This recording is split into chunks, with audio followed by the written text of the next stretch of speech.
7%, yeah. When you go to 26 to 35, it comes to 32%. 32%, yeah. Then we have 36 to 45, which yes. is 22%. Yes. Now that is drawn from the essentially from the structure of the national population. But there is a distinct issue that we established from the sample size that we had picked out. You are going to realize, secondly, we indicated those who have confirmed to be registered voters and not. Then we also looked at the religious structure, from Protestants to Muslims to Catholics and those who did not declare. This is to ensure that the sample that we pick is representative. For example, if you look at that age group bracket of, say, between 18 and 25, you're going to find a lot of young people, maybe people just completed high school, maybe people are in small-scale businesses, people are in colleges, people are starting off in life in different aspects. And like you're also going to find a majority of either those who are in the border sector would fall in that bracket. When you go to that from 26 to 35, that's also a different age set that represents different dynamics of our population. Then above 36 to 45, that's again a totally different group that you're going to find established professionals, you're going to find established business people, and that kind of a structure. When you go to, say, between now 46 and 65, you're going to find a lot of now elderly people. You're going to find now the elders in the villages, you know, mainly opinion shapers in various segments, prominent leadership in the churches and the mosques and all that. So we feel when you pick that kind of a sample, you are able to essentially pick what would be a reflection of the entire population within that segment. That's number one. Then the second issue is there is the idea of minimizing your margin of error. I want to give you a simple example that our viewers can understand. Assuming Lookup TV has 1,000 employees. If I pick one employee, say Brian, and I want to ask a question like, are you satisfied with, say, your working hours? If I only pick Brian, then I am going to have 100% outcome. It means the answer can only be yes or no. If I pick two, then I'm going to most likely have either 2 yeses or 2 nos, or 1 yes and 1 no. So 50-50 or 100%? Yeah, 50-50 or 100% either way. If I pick 3, then the results will change. But if I pick, say, like 5 out of 1,000, perhaps maybe I've only picked employees only from the production department, or maybe from the reporting department. So that again is not reflective of the entire population working for Lookup TV. But if I expand, so you're going to find if I pick, say, 5, my margin of error is going to be very high, probably in excess of 40%. If I pick 15 employees out of the 1,000, then you're going to find out the margin of error is going to be very reduced. Because now you're going to have people from the management to the different departments almost covering the entire organization. Now, at that stage, you find if your margin of error has reduced, say, significantly to about 5%, it doesn't matter now anymore. Even if you are now to interview all the 1,000, chances are almost 99.9% that the outcomes are not going to change drastically. So simple random sampling ensures, the idea is to pick a population segment that is fairly representative of the entire population, and that would minimize the margin of error. So in our survey, our margin of error was plus or minus 3%, with a 95% confidence level. So that is really that is really representative. And I want to give you maybe a broader example. That's why you find even in surveys like maybe opinion polls, even say in large countries like the US, with a population of in excess of 400 million, a sample size of between 1,000 and 3,000 is usually enough To carry You out don't need that to survey. poll 1 million people in the US for you to get the actual situation. Okay. The idea is when you are designing the population structure or the representation of the respondents, make sure that at least all the critical segments of the population are covered. All right. Yes. Now, talking about all the critical segments of the population are covered, Yes. I'd like to understand, now we mentioned that there's different age groups. Yes. 18 to 25, 26 to 35. Yes. Then is it the number, the number that we are using, or rather, if we choose people between the age of 18 to 25, Yes. is it the same number that you're going to choose between 26 to 35? No, we again look at the county population structure. No, we start from this data that we have from the Kenya National Bureau of Statistics. Okay. Currently, we have the bulk of our national population actually is below 18 years.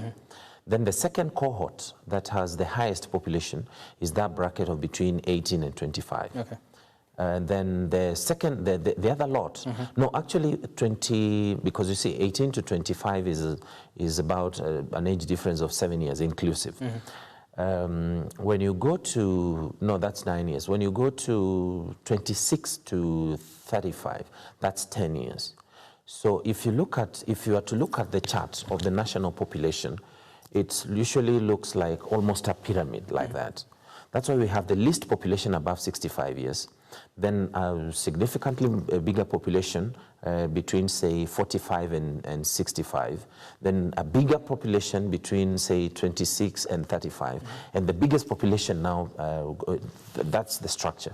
So when we are picking the sample, you don't want, like if you, like in most counties, we're working with a population of between 1,050 and say 1,070. Okay. You don't want to pick out of that 500 people from the age bracket of 65. Yeah. And again, you don't want to pick 1,000 people from the age bracket of, so that population structure is also informs how many people do we pick from each age group to be again representative. Right. Because there is what we call weighting, to which of those age groups adds the greatest weight. So if we are looking at, when you break it down again to percentages, assuming that age bracket of say 18 to 25 represents say 30% of the entire population. So we pick 30% of the 1,000 respondents must be from that age group. Then now we distribute again from the students, from those who are staying home, from young mothers, from, you know, the entire structure. Okay. If you go to the next bracket, the same thing. If that age bracket of 26 to 35 represents say 29% or maybe 25%, then the 25% of the respondents must be from that bracket. Okay. If above 65% represents 5%, 5% of 1,000 would be how many people? 5 people? No, 50.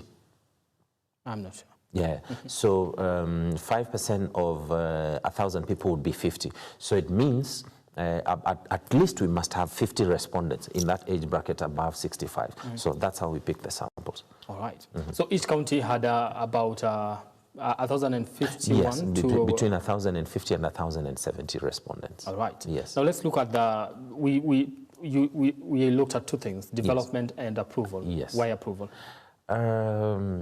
It is important. You see, you see, governors are elected leaders. Yeah. And being elected leaders, they are put there, or they serve at the will and at the behest of the population. Ordinarily, by the time somebody is elected into office, there are expectations from the population. And for us, it is important to know whether the individual occupying the office of the governor is meeting your expectations or not. As an individual, are you satisfied with who is your governor, say for Kiambu or Murang'a or Kwale?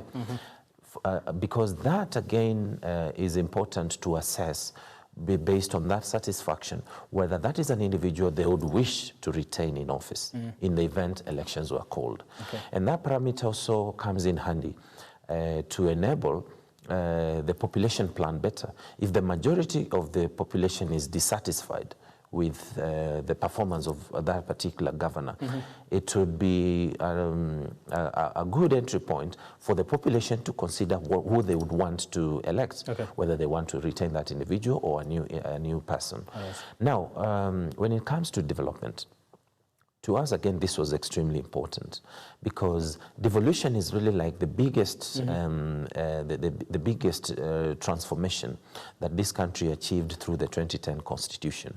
For the first time, we have devolved units that are fully functional governments in all the 47 regions.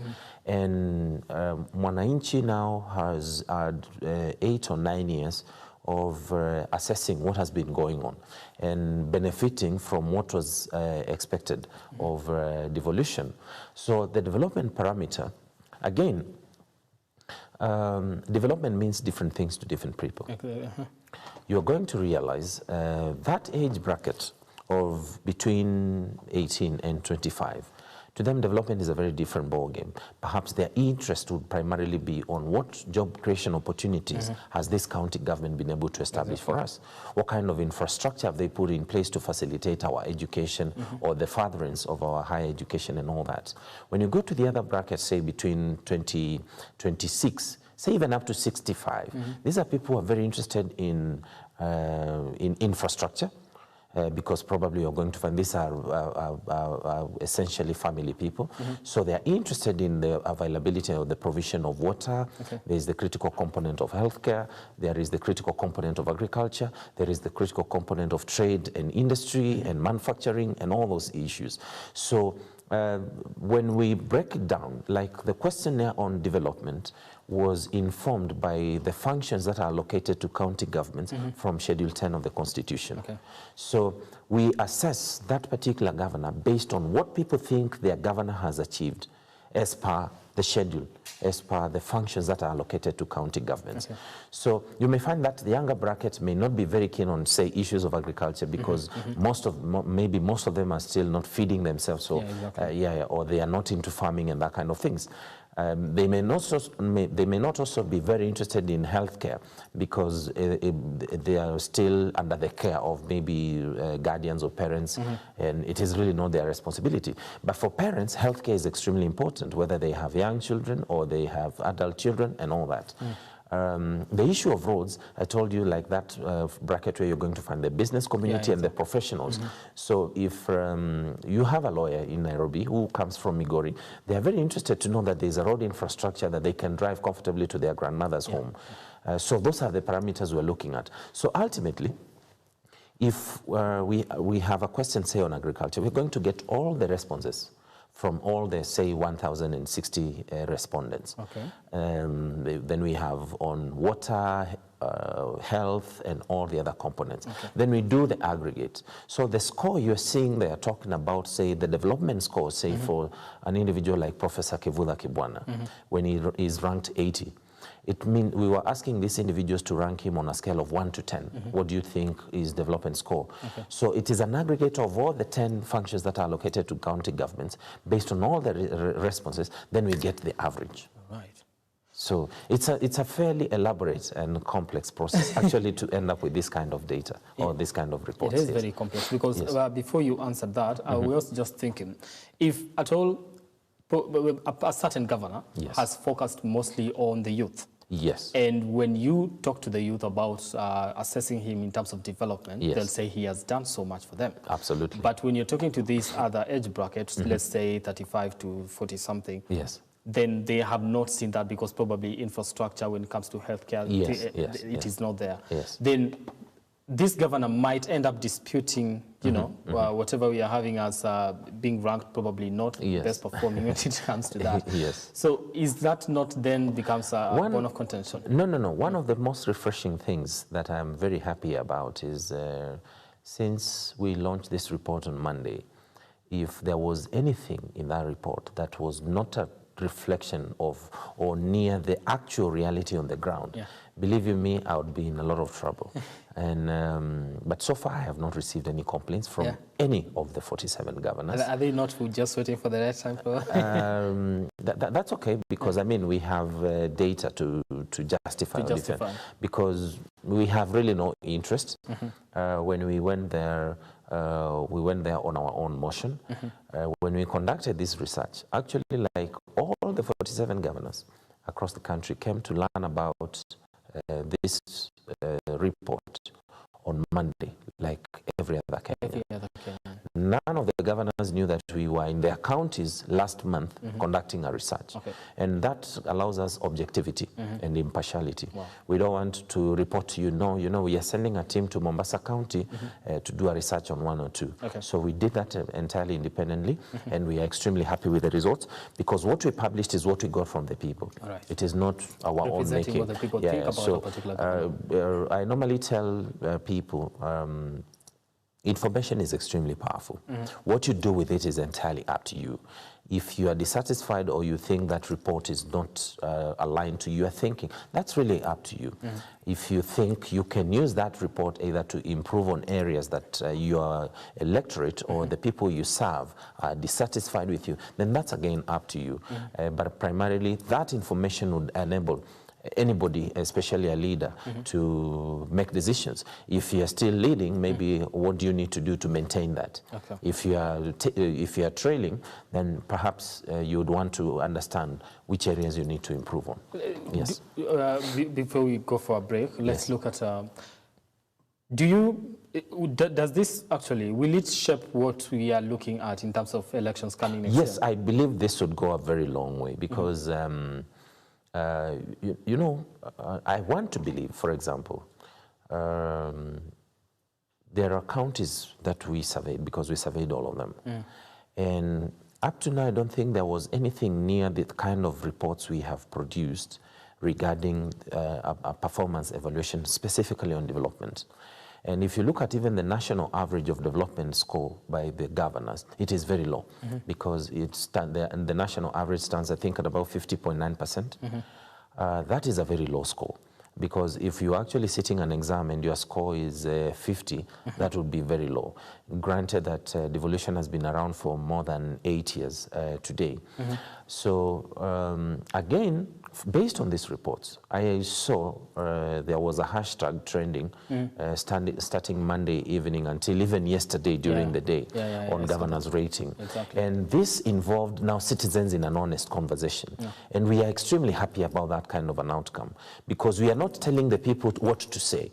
They are critiquing this report based on what they have seen in their respective counties, and also comparing with others. I have seen now people say from other counties saying, why don't you borrow lessons from your colleague governor from this other area? So that means now citizens are fairly armed with information that they can use to make decisions.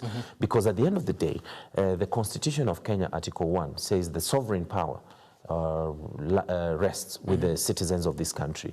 So reports like this empower citizens. It goes a long way in civic education processes to enable people make better decisions. You have also seen in this report, there are governors whose approval rating is very high, but their development scorecard is very low. So it gives people... We are going to come to that. Yes. We are going to come to that, because I want to get to understand why is... Why is it that somebody has a high approval rating and the rate of development, the development rating is actually low? What actually does that? We'll come to that. But before we go to that, before I take a break, Nairobi County. Nairobi County, I think, in terms of approval and development, it is the lowest. Absolutely. What will we, what do we say is the issue there? Because... this actually, Nairobi County presents a very unique situation. Because it has several dynamics that are not available or with any other of the 46 counties. You realize that, number one, Nairobi County does not have a substantive governor. We have a deputy governor who is acting as a governor, who has only been in office, I think, for 9 months now, by September when we were conducting this survey. The second issue about Nairobi is last year there are functions that were transferred from the county government to the national government. Now, in this poll, our focus was county governments. So there are functions that belong to Nairobi County government, but currently being undertaken by the national government. Okay, exactly. Yes, they belong actually to the county government because that's what has been allocated under Schedule 4.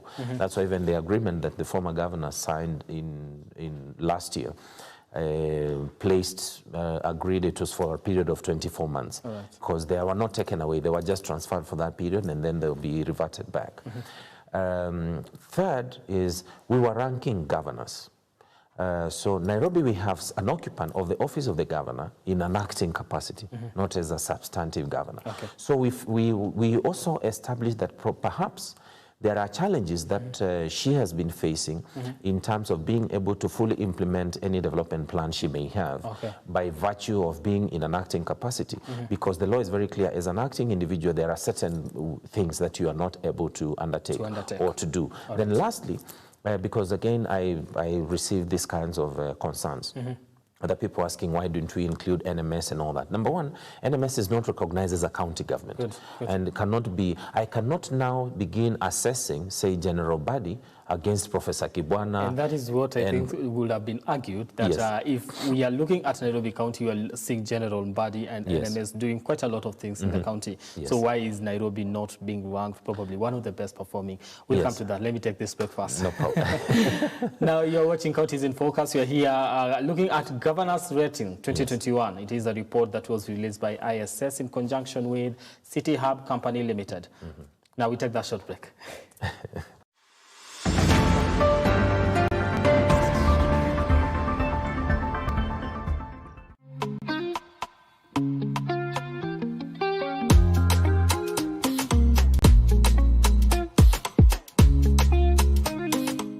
Nairobi, are you ready? October is Dyslexia Awareness Month and the whole world will go red for dyslexia. Join us on 28th of October. Wear the red outfit as we light up the UAP on Mucho Red for dyslexia. Where will you be watching the glow from?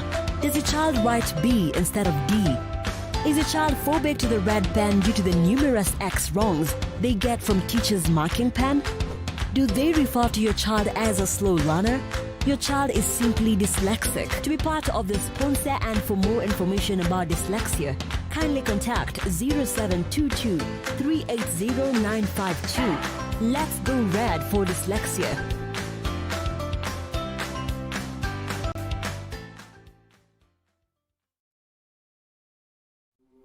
Welcome to Lookup Guest House, Retreat and Prayer Center. When you first come in, we will be happy to receive you at our reception, then proceed to our cozy and well-equipped accommodation facilities.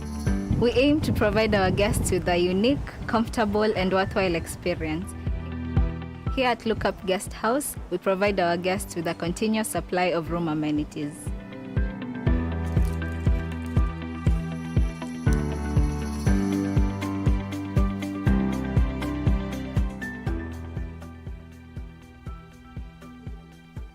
A cool environment for all your retreat activities.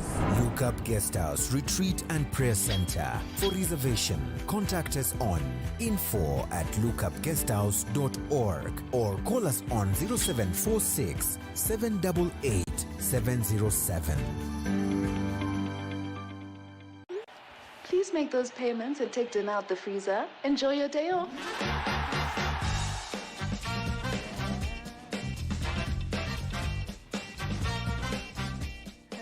How was your day? Great. Did you pay the bills? Abby did it. And the plumber? Abby did it. Send money to your mom? Abby did it. Who's Abby? Bank on WhatsApp with Abby, your 24/7 digital personal banker. Another digital innovation that gets things done. That's Africanacity. That's ABSA. Did you take dinner out the freezer? Want to grow your business? Broadcast your sermon, share birthday wishes, make funeral announcements, produce adverts and documentaries? Then book and advertise with us today by calling us on +254 700 893 542. 700 893 542. Or email us on sales@look-up.tv.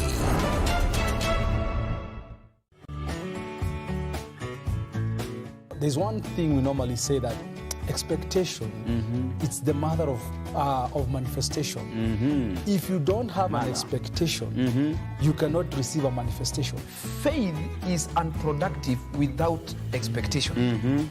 Because what expectation does is that it will create an atmosphere where faith now can produce. Is it that because some does not come before God with the heart of expectation? Expectation will also direct you to pray the right prayer. When you have even a vision, expectation is the drive force that drives that vision. Because you will have a hope, you will have expectation.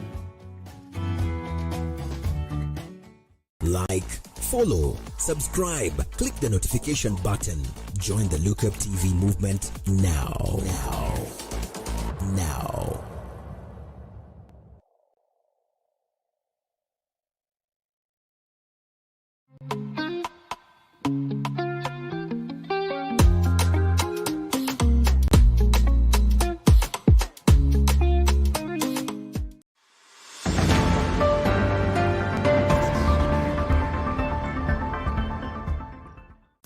Welcome back, and thank you for staying with us here on Counties in Focus on Look Up TV. We are looking at Governor's Scorecard.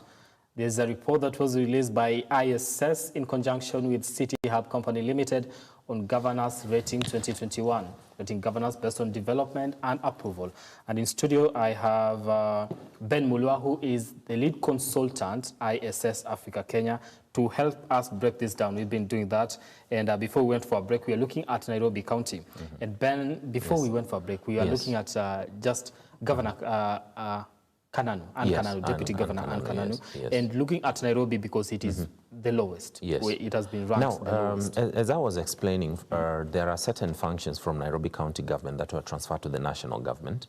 And you realize that brings a complication in terms of the actual assessment of Nairobi. But again, there are also functions that were retained by the county government, like the components of trade, the components of agriculture, the components of education, and all that. So I want to believe that this score, especially on development, the responses were based on what they have seen Governor Kananu do, say, for the last 9 months she has been in office. And as I indicated, of course, now there's been that confusion even to the citizenry in terms of there are functions that are being undertaken by the NMS and all that. And again, we could not introduce NMS into this survey because that would be unprofessional. NMS is not a county government. Body is not a governor. So if I want to believe even the Council of Governors would have a problem with that kind of an assessment. So I think that was a fair representation of the outcome. But most importantly, again, when it comes to our approval rating, you find she scored, I think, about 13-point-something%, isn't it? Yeah, 13.2. Approval rating. Again, I have received people concerns that maybe that is too low or the other way around. But statistics can be very interesting in interpretation. You find by next year, Nairobi is going to have at least 3 million registered voters. The data we were working with, 2017, Nairobi had about 2.25 million registered voters. Now, if you take 13% of, say, even 2.5 million voters, that is in excess of 300,000 votes, almost 400,000 votes. That even Governor Professor Kibwana cannot get that in Makueni. Even Governor Paranya cannot get that in Kakamega. So the 13% is two-way.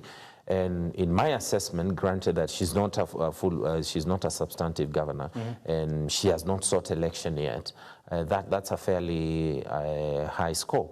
For her? Yes, for her. And one of the critical things that came out also during the interviews with the respondents was the fact that, like, for the period she's been in office, they have not, the residents of Nairobi have not seen her on the ground, either launching or commissioning development projects. And that is how we play politics in this country. If you're not seeing you, then you're probably not performing. That's why, that's why I told you development means different things to different people. Like the residents of this area would want to see, have we seen roads being done? Have we seen health centers? Do we have water? Do we have new markets that are coming up and all those kinds of things? Yes. Okay. Yeah. Let's look at Kivutha Kibwana. Yes. He was ranked the best performing governor. Yes. Followed by Mwangi Wairia. Yes. Then Wycliffe Oparanya. Yes. What gave them, that kind of performance? You remember I indicated to you the kind of parameters that we were looking at. And the most prominent issue for Makueni was the component of the universal healthcare.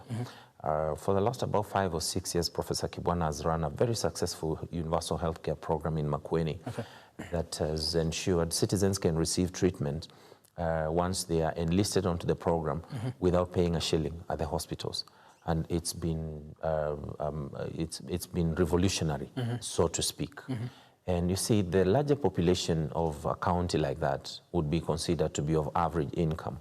So when the burden of healthcare is lifted from those families, I can attest to you that you can visit almost every household in Makueni, and they can attest to you that they had a patient or they had somebody who was sick, who went to a dispensary or a hospital and received treatment and went back home without paying a shilling. And I think that is really revolutionary. Secondly, and you have seen even ratings from even international agencies. Professor Kibwana is the only governor in this country who can pride in a fully inclusive participatory framework as per the Constitution. For him, the component of citizen participation or public participation has been at the core of his governance. That's why even today, like if you go to the Makueni County website, you can find the list of all the contractors who are doing all kinds of projects and the values for that. Many other counties keep away that information because there are shady business deals they are doing with the shady contractors. So this component of accountability puts the residents of Makueni satisfied with being involved in the management of their affairs. When you come to a county like Murang'a, you notice that Kibwana is a second-term governor. Murang'a also has a second-term governor. In fact, the only second-term governor in Central Province or Central Region. And we find Mwangi Wairia, when he came into office, he rolled out a program that has been at the hearts of the residents. He established the milk price stabilization, where the county government guarantees the milk prices, regardless of the season and regardless of the fluctuation of the prices based on demand and supply, especially by private entities. And as we are speaking today, we were able to establish the milk prices for Murang'a County. The farmers are selling their milk at 40 shillings per litre. Yet the average, even their neighboring counties, there are individuals who are selling for 18 shillings, 22 shillings, 34 shillings, and they keep fluctuating. That guarantee has stabilized the incomes of those farmers. To a large extent.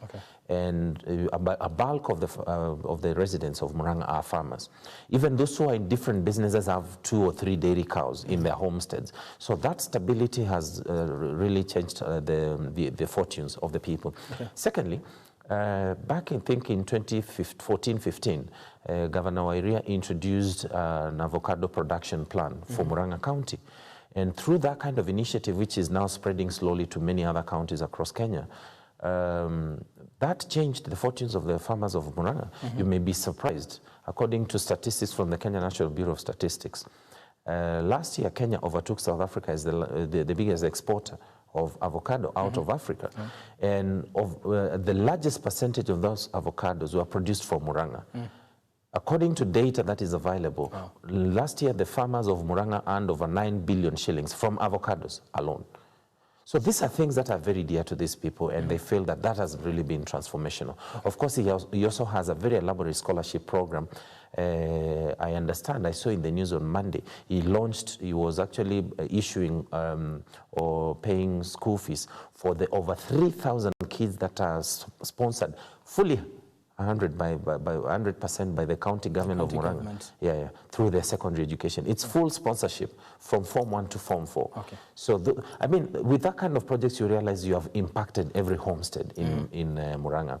Right. When you come to Governor Oparanya, he has been very big, especially on infrastructure and healthcare. Today, now, Kakamega has one of the biggest hospitals in the region, and this has taken time to build.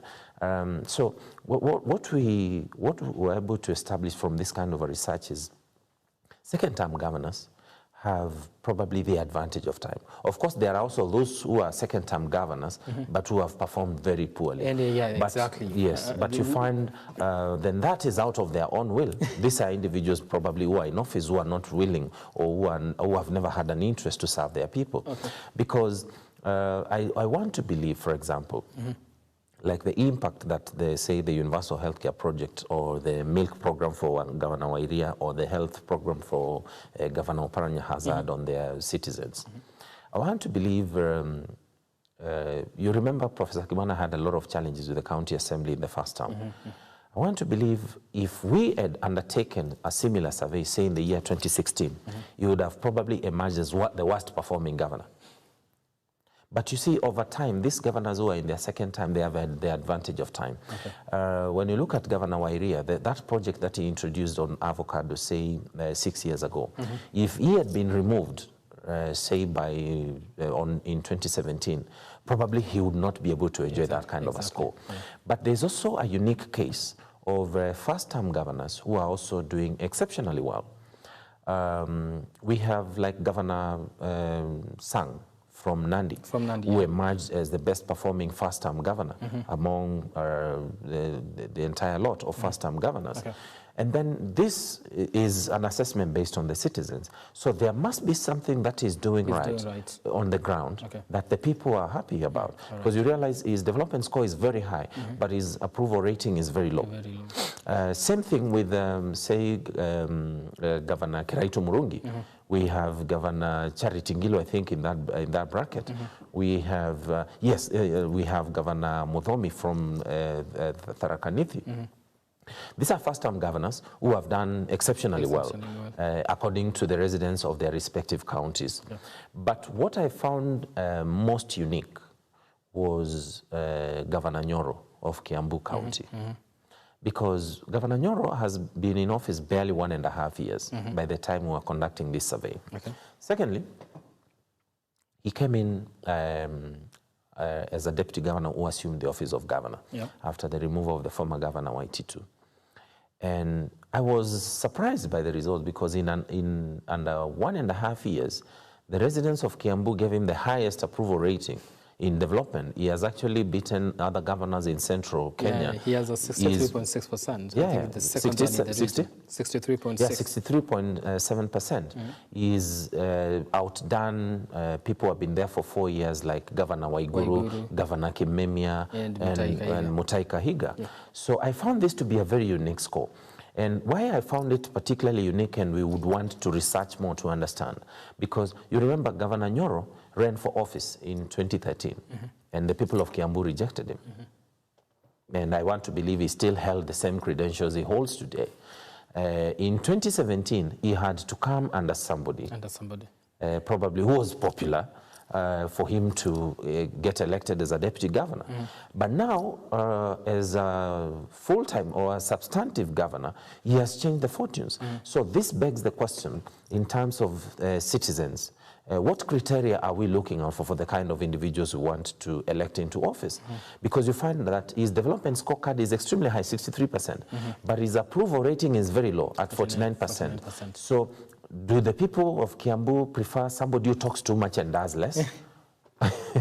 Or would they rather have an individual who is development-oriented and who talks less? Okay. Yeah, and because those are very interesting dynamics, and I think it brings to the subject you wanted us to talk about. Yes. Because you are going to realize throughout that report, we have governors. Like when you go to Kisumu, Professor Anyang' Nyong'o, I think his approval rating is very high, about 66%, isn't it? Yeah, 66.2%. Yeah, 66%. But what is his development scorecard? 54%. So you find this is somebody, what that means is the residents of Kisumu, as it stands today, would not have any problem re-electing Professor Anyang' Nyong'o back into office.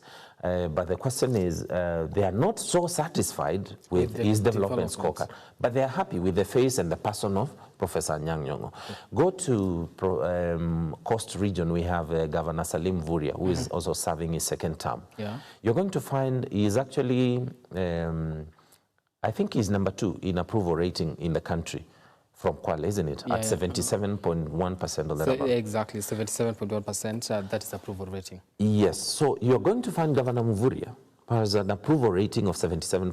So the people of Kwale would be very happy to re-elect him if the constitution would allow him to run for a 3rd term. Okay. But what is his development scorecard? 42%. 42%. That's a margin of a whole of 30%. Yeah. That's a whole 30% difference. So would the people... So they look at development and they say he has not done much in terms of development. But we are happy with the guy. So probably the people of Kwale are happy with a politicking governor. Okay. And not a development-oriented or conscious governor. Okay. Same thing with Lamu in the same region. You find, I think, he's the worst performing Governor Fahim Twaha, Lamu. He's the one at 20. He has 26.4% in terms of development. Yeah, 26%. I mean, that is an E. That is a score of an E if it was an exam. But his approval rating is above 50%. 51.2%. Yeah, 51%. So these people of Lamu would be happy to retain a character who is not doing anything for them, but maybe they just like his face or they like his style of politics. And this begs the question, one of the objectives we are hoping this research can achieve, and if you follow the conversations on Twitter, which ran for a whole 2 days, the idea is now the people can make a decision. Do we want a governor who invests his entire life in politicking, or do we want an individual who transforms our lives and we don't care about the politics? This presents an opportunity. There are those who also have been able to balance out their politics and their development. If you look at like Eastern region, like for example, Governor Alfred Mutua, in the Eastern region. Yes. His development scorecard is 64%. 64%. And his approval is 62. No, development is 68 and approval is 64. Approval is 64. Yep. So you find this is an individual who has been able to balance his development agenda and his politics. So he has not invested in politics at the expense of development, and he has not invested in development at the expense of politics. Exactly. So there are those who have been able to provide that, because that is the feedback we receive from the people of Machakos. All right. Yes. Let's look at why then do we have so much, like, why would we be looking at re-electing somebody and not looking at what he has done for us? Why is that the case here? Because I'm looking at Coast Region, and all of them have a higher approval rating than development rating. Absolutely. Why is that the case? We didn't quite delve now into, because after we got the research results or the poll results, this is an area we would want to research further, because as I mentioned to you, there are people who would maybe just choose to elect Brian, say, to become governor of Bungoma, because they like the way they see you speak on TV. Wanapenda tu, and that's enough. That's enough. Whether you have a plan, whether you have ever done anything, it doesn't matter. There are those who get mesmerized by the monies that politicians pledge. So you're going to find, you go to a market center and unasikia mama wakisema, huyo alikuja hapa akatununulia chai, huyo tutampatia kura. So we are hoping through these kinds of researches, and we are encouraging many others, especially you in the media, also to interrogate this further. We are hoping that we can begin maybe to shape our conversations further, excuse me, towards transformative politics, where development probably should be received or getting more weight than the politicking. And this is not just unique in the counties. We have seen even at the national level, whereby on a fair assessment, we have individuals with very good credentials, who have a history of illustrious achievements, but they will not be considered for president. And then we end up also discussing of getting fascinated by people who can only speak very well or who can mesmerize us with lies and that kind of things. People who can pull a crowd. Yeah, so I think it's a unique characteristic of the larger Kenyan population, which we may, and especially through discussions like what we're having today. And if the media would be able to lead from the front and emphasize on perhaps we need to invest more on development than the politicking. Because what's the purpose of having a governor whose development scorecard is 20% and those resources have been allocated to your county to benefit the people. But essentially nothing is going on the ground, but you are happy to re-elect such an individual. Those are conversations I think it answers quite a lot of questions that we ask when it comes to elections, because most of the time when we are getting into an electioneering period like right now, we will say these people, we are tired of these people. Exactly. But somebody then will argue you're still going to elect them. You're still going to elect them. They've not done anything. Then it begs the question again, like if your development record is 26-point-something%, your approval rating is probably 60-something%. You are likely to be re-elected, but you've not done much for these people. Then where does this money actually go to? Because you're being allocated now, this money. Those are the other questions that we need to be able to interrogate further, because if your people as a county governor are not satisfied with what you're doing completely in terms of development, but they're okay with you just sitting in that office, essentially doing nothing, that I think is a bit unfortunate.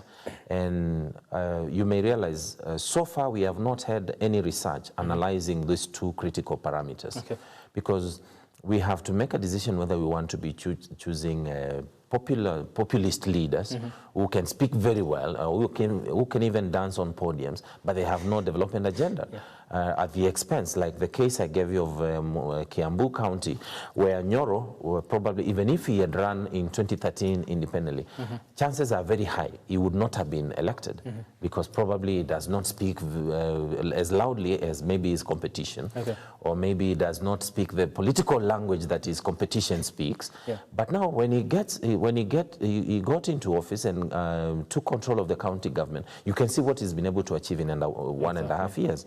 There is a possibility he could have continued to be rejected all through, because on the public face, he does not speak that attractive political language. So that's again a challenge to him as a governor, to understand how does he now balance his politics, because at the end of the day, he can only be voted in by the people to be governor. So it is up to him and maybe his team to decide on how do they want now to improve maybe on his political scorecard, so that he does not entirely lose on that at the expense of the development. And I think because you need to look at that, your next research will actually be focusing on why we elect popular in terms of populist rather than somebody rather than development conscious individuals. And I think that quite answers why most of the time, because when we put them to task and ask them questions about development and what are you going to do for the people? These people are unable to answer. Most of the times they are not able to give you a plan. Because probably they have studied the minds of the Kenyan people. And they look at, they know Kenyans look at somebody who is always there in terms of speaking, making noise, in terms of chaos most of the time. And that is the person. And then there's also another very interesting dynamic that I believe plays a critical role. You realize, like at any one given election, we normally have these political formations. Like say in 2017, we had the Jubilee Coalition and we had the larger NASA Coalition. The NASA Coalition. Now there comes in a challenge whereby it is imposed on the people, or it is coerced on the people that musiniangushe kama kiongozi wenu. So ile tunataka ni suti. Previously we used to have the 3-piece, now we have the 6-piece. So if we have the presidential candidate, so we must also have a governor from that political outfit, a senator, an MP, a woman rep, and an MCA. In that kind of an arrangement, we end up with individuals who do not meet any specific criteria. Especially for delivery, except the fact that they are aligned with the right political party framework. So that means that individual, when they go into office, it was not because they had any plan or they had any agenda. Their objective was to get elected. And they invested more in aligning themselves politically rather than building a tangible plan for the people they want to serve. And you see, offices of governors are very sensitive because these are executive offices and they have resources that are intended for the people. They are custodians of resources. The weight the office of governor carries cannot be equivalent to that of a senator, for example, because the senator is just supposed to oversee these resources. But it is the duty of the governor to put those resources to actual use. So when you find this poor rating, especially on development, even the national average is very poor, it means that there has been bigger investment or greater investment in the politicking rather than the development. And again, citizens eventually get carried in the euphoria, what we call the wave, the tsunamis, and those fancy words that are usually utilized during elections. They are hoodwinked into electing individuals who have no competency or capacity to deliver anything for them just because they belong to this party. Ukienda huko nasikia hii ni stronghold yetu. So hapa hatuwezi, bedroom, you know, that kind of terminology. Yes, so. And I think we are running out of time. But before we wind up on this one, I'd like to understand, because we said the first-term governors, second-term governors had the advantage of time. Oh, yes. But we have second-term governors, or rather first-term governors. Actually, it was very impressive to find that we have 5 first-term governors in the top 10. Exactly. Yeah, we have 5, which is very impressive. From Governor Sang, we have Governor Ngilu, we have Governor Kiraitu, we have Muthomi Njuki. No, is it Muthomi, or we have, they were in the overall national score on development, in the top 10. Top 10. I think it's on the orange chart there. Top 10, I have, we have Ngilu, Nyoro, Lonyangapuo, James Ongwae. Yes. So you find that, we have Governor Nyoro making it into the top 10 of the best performing governors in terms of development, having been in office only for 1.5 years. We have Governor Ngilu there, we have Governor Sang there, we have Governor Lonyangapuo there. So it means, these are, and if you critically analyze, for example, Governor Nyoro came in under very unique circumstances. That means that individual, even from the time he wanted to run for governor, say from 2013, he had a plan of what he wanted to do. It was not just about the politics. When you look at somebody like Governor Ngilu, he's not elected on the popular framework within Ukambani, which should be, say, the Wiper Party framework. That means she also had a plan of what she wanted to do if she's elected a governor. So it is not, she was not motivated by the political party arrangement or motivated by just going into office for whatever other selfish reasons any other person may have.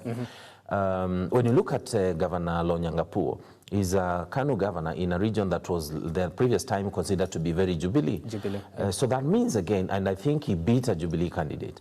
That means that is somebody who went into office with a clear agenda of what he wanted to do for the people of West Pokot. So I think those are the unique cases where first-term governors, especially those who distinctly had a plan, can come out. Then on the flip side, we have also very poorly performing first-term governors within those political party frameworks, like Governor Waiguru. She's very vocal on TV and media and saying fancy things about she wanting to become deputy president and all that. But the people of Kirinyaga are very dissatisfied. They are not feeling... They are very dissatisfied with our work.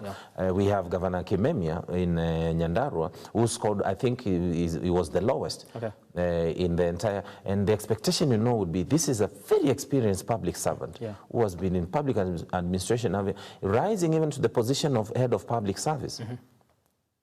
So the expectation would be an individual like that, you probably would not compare him with somebody like Mutahi Kahiga, who was a teacher until he was nominated as a deputy governor by the late Governor Gakuru.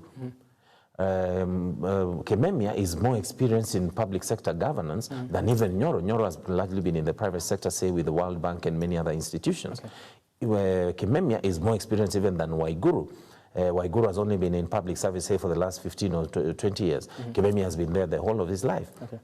So this means there are inherent issues for each individual governor, whether they really have a genuine agenda to serve the people or they just want to serve their political interests. All right. So and I think we are going to end it at that.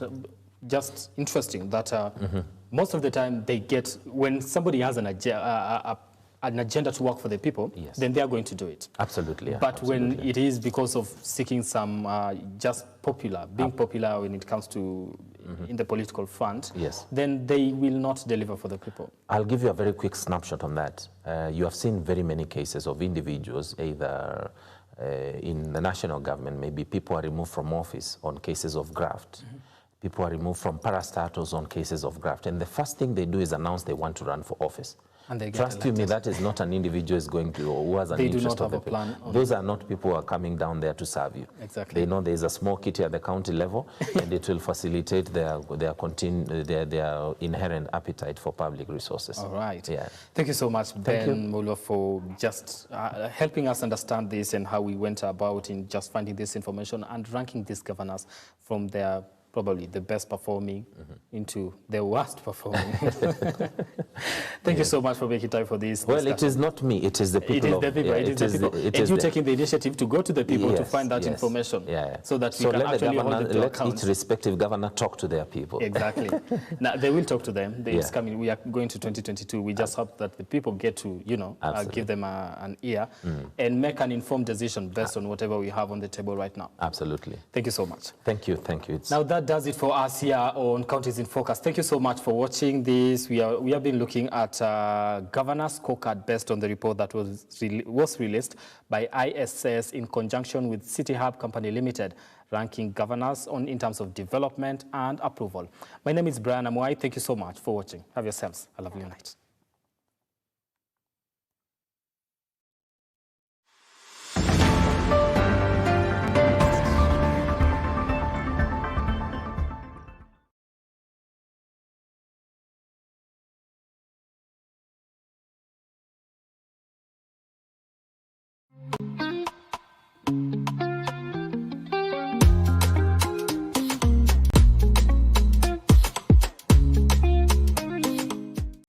We value your feedback and welcome your complaints about our programming and operations.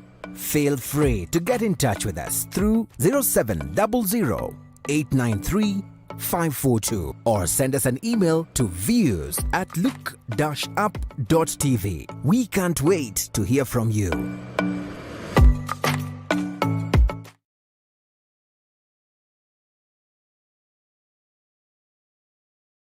Want to grow your business? Broadcast your sermon, share birthday wishes, make funeral announcements, produce adverts and documentaries? Then book and advertise with us today by calling us on +254 700 893 542. 700 893 542. Or email us on sales@look-up.tv.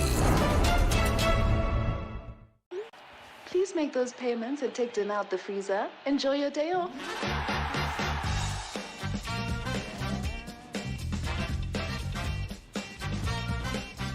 Hey. How was your day? Great. Did you pay the bills? Abby did it. And the plumber? Abby did it. Send money to your mom? Abby did it. Who's Abby? Bank on WhatsApp with Abby, your 24/7 digital personal banker. Another digital innovation that gets things done. That's Africanacity. That's ABSA. Did you take dinner out the freezer? The future of money is simple, like unlocking possibilities with a smile. And having the world in the palm of your hand.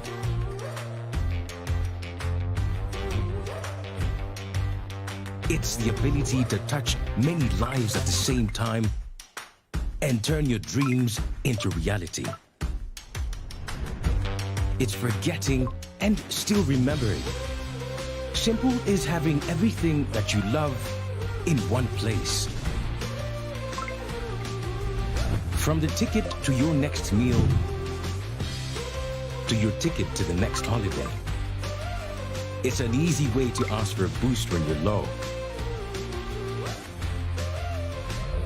And keeping track of everything on the go. The future of money is simple, and it's here. Download the new M-Pesa app today. Nairobi. Abby, are you ready? October is Dyslexia Awareness Month and the whole world will go red for dyslexia. Join us on 28th of October. Wear the red outfit as we light up the UAP on Mucho Red for dyslexia. Where will you be watching the glow from? Does your child write B instead of D? Is your child phobic to the red pen due to the numerous X wrongs they get from teacher's marking pen? Do they refer to your child as a slow learner? Your child is simply dyslexic. To be part of the sponsor and for more information about dyslexia, kindly contact 0722 380 952. Let's go red for dyslexia.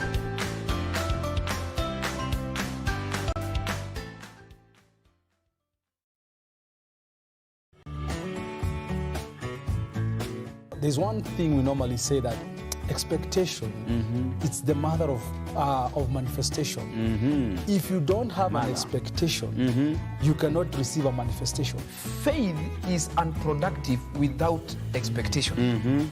Because what expectation does is that it will create an atmosphere where faith now can produce. Is it that because some does not come before God with the heart of expectation? Expectation will also direct you to pray the right prayer. When you have even a vision, expectation is the drive force that drives that vision. Because you will have a hope, you will have expectation.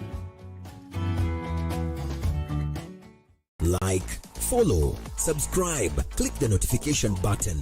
Join the Look Up TV movement now.